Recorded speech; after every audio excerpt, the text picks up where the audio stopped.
ദൈവത്തിരുനാമത്തിന് മഹത്വമുണ്ടാവട്ടെ.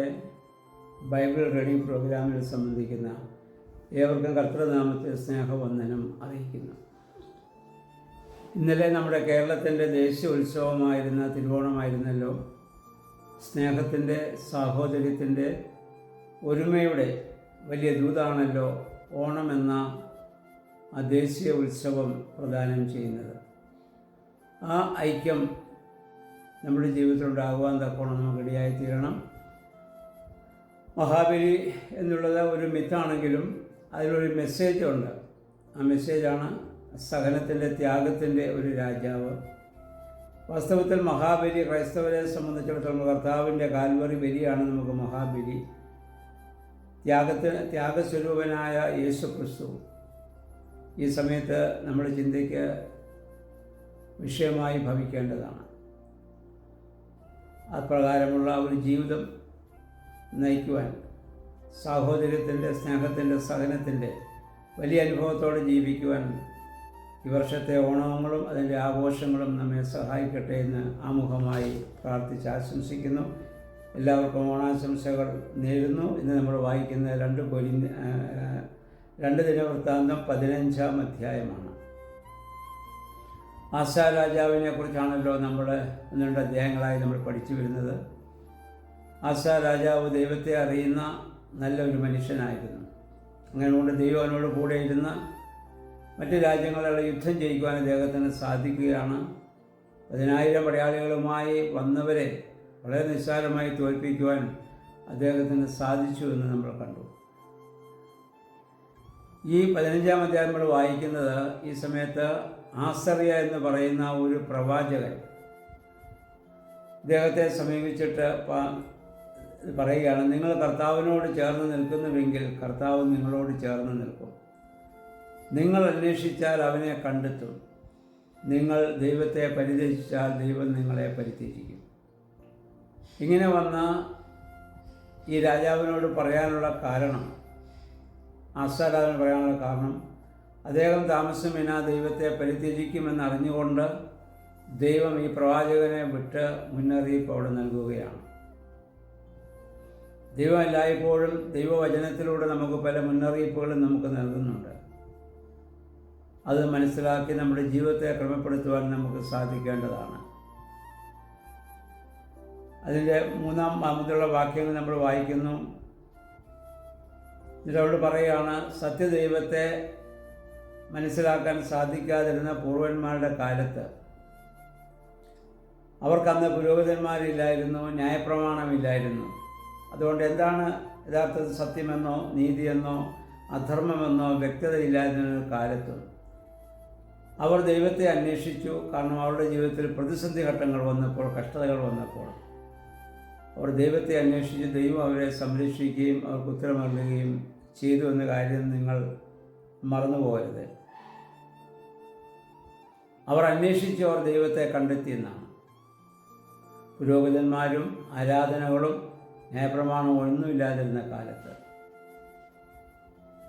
എന്നാൽ നമ്മൾക്കും അറിയാം, നമ്മുടെ പൂർവ്വപിതാക്കന്മാരുടെ കാലത്ത് ഇന്നത്തെ പോലെ ബൈബിൾ അവരുടെ കരങ്ങളിലില്ലായിരുന്നു. ഇന്നത്തെ പോലെ സുവിശേഷ പ്രസംഗങ്ങൾ അക്കാലങ്ങളിലില്ലായിരുന്നു. വളരെ ചുരുക്കമായി ലഭിക്കുന്ന ആ വചന കേൾവി മാത്രമാണ് നമ്മുടെ പൂർവ്വപിതാക്കന്മാർക്കുണ്ടായിരുന്നത്. ആ കാലത്തും അവർ അവരുടെ ജീവിത പ്രതിസന്ധി ഘട്ടങ്ങളെയൊക്കെ അതിജീവിച്ചത് പ്രാർത്ഥനയുടെ ശക്തിയാലാണ്. ആ കാലങ്ങളിൽ പ്രായമുള്ളവർക്കറിയാമല്ലോ, എല്ലാ ഭവനങ്ങളിലും കൃത്യമായി സന്ധ്യാപ്രാർത്ഥനയും പ്രഭാത പ്രാർത്ഥനയും ഒക്കെ നടന്നു.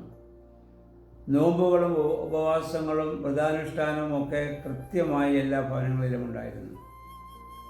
വഴിയാത്ര പോകുമ്പോൾ, നടന്നു പോകുമ്പോൾ ഭവനങ്ങളിൽ നിന്ന് പ്രാർത്ഥനയുടെ ശബ്ദം നമുക്ക് കേൾക്കാൻ സാധിക്കുമായിരുന്നു. ക്രൈസ്തവർക്ക് മാത്രമല്ല, നാനാജാതി മതസ്ഥരായ എല്ലാ ഭവനങ്ങളിൽ നിന്നും പ്രാർത്ഥനാ ശബ്ദം ഉയർന്നിരുന്നു. അങ്ങനെ ദൈവവുമായൊരു വലിയ ബന്ധം അവർക്കുണ്ടായിരുന്നു. ഇന്നത്തെ പോലെ വചനം വായിക്കാനോ അതിൻ്റെ ജ്ഞാനം പ്രാപിക്കാനോ ഒന്നും അവർക്ക് സാധിച്ചിരുന്നില്ല. പക്ഷെ ദൈവത്തെ പൂർണ്ണമായി ആശ്രയിച്ചു. അവർ ദൈവത്തെ കണ്ടെത്തി അവരുടെ ജീവിതം സന്തോഷമായി പര്യവസാനിപ്പിക്കുവാൻ അവർക്ക് സാധിച്ചു എന്നുള്ളതാണ്. അന്ന് എന്നിട്ട് ഈ ആശാപ്രവാചകൻ അവരോട് പറയുകയാണ്, അന്ന് അക്രമങ്ങളും കലാപങ്ങളും ഒക്കെ ജനങ്ങളുടെ ഇടയിൽ അന്ന് കൂടുതലായിരുന്നു. ആരും അന്ന് ഇത് സുരക്ഷിതരായിരുന്നില്ല. അവർ പരസ്പരം യുദ്ധം ചെയ്ത് കലഹിച്ചു. അവർ ഇത് ഛിന്നഭിന്നമായിപ്പോയി. എന്നാൽ നിങ്ങൾ ധൈര്യമായിരിക്കുക, ദൈവം നിങ്ങളുടെ കൂടെയുണ്ട്. ആസറിയ പ്രവാചകൻ്റെ ഈ വചനം ആസാ രാജാവിന് വലിയ ധൈര്യവും പ്രത്യാശയും നൽകി. അദ്ദേഹം ഇസ്രായേൽ ജനത്തെയൊക്കെ അവിടെ ഒന്നിച്ചു കൂട്ടുന്നു. അതിനുശേഷം നമ്മൾ വായിക്കുന്നു, മറ്റ് രാജ്യത്തിൽ നിന്ന് എബ്രയീം, മനശ്ശെ, ശെമോൻ ഗോത്രങ്ങളിൽ നിന്ന് ധാരാളം ആളുകൾ ആസായുടെ അടുത്തേക്ക് വന്നത് കാരണം ദൈവം അദ്ദേഹത്തിൻ്റെ കൂടെ ഉണ്ടെന്ന് അവർക്ക് മനസ്സിലാക്കിയെന്നാണ് നമ്മൾ വായിക്കുന്നത്. നേതൃത്വം നൽകുന്ന ഒരാളിൻ്റെ കൂടെ ദൈവമുണ്ട് എന്ന് മനസ്സിലാക്കിയാൽ സ്വാഭാവികമായും ജനം അവരുടെ കൂടെ കൂടും.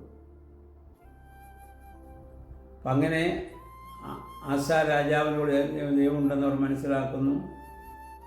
അതുകൊണ്ട് മറ്റ് ഗോത്രങ്ങളിൽ ഉണ്ടായിരുന്നവർ കൂടി ഇവിടെ വന്ന് അദ്ദേഹത്തോട് ഇവിടെ വന്ന് ചേരുകയാണ്. എന്നിട്ട് ദേവാലയത്തിൻ്റെ പൂമുഖമൊക്കെ പുനർനിർമ്മിക്കുമ്പോൾ അവരതിന് സഹായമായി അദ്ദേഹത്തോട് ചേർന്ന് നിന്ന് പ്രവർത്തിക്കുകയാണ്. ഒരു വ്യക്തിയുടെ കൂടെ ദൈവമുണ്ട് എങ്കിൽ അദ്ദേഹത്തിന് ആരെയും ഭയപ്പെടേണ്ടതായിട്ടില്ല.